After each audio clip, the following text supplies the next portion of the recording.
il peut encore jouer librement, donc jouir de ses droits. Ce n'est pas le cas des milliers d'enfants ou même d'adultes victimes de la traite des humains.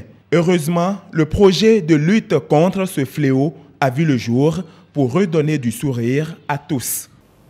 La présente rencontre régionale s'inscrit dans le cadre du projet visant à lutter contre la traite des enfants et des êtres humains au Sahel que Interpol pilote depuis avril 2017.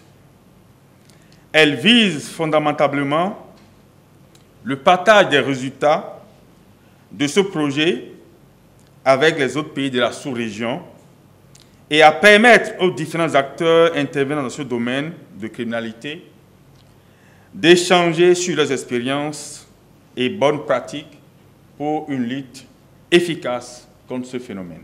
14 pays sont représentés à cette rencontre de Cotonou pour un renforcement des capacités des acteurs impliqués dans la lutte.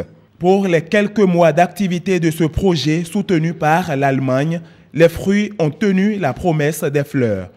On a pu secourir et assister plus de 300 victimes, plus de 300 personnes victimes de la traite, des hommes, des femmes, des mineurs, des filles et comme des garçons, et de toute nationalité aussi. Donc après ça, on a les trafiquants, des personnes suspectes également qui ont été interpellés. Donc je peux vraiment avouer que les résultats de ce projet sont atteints.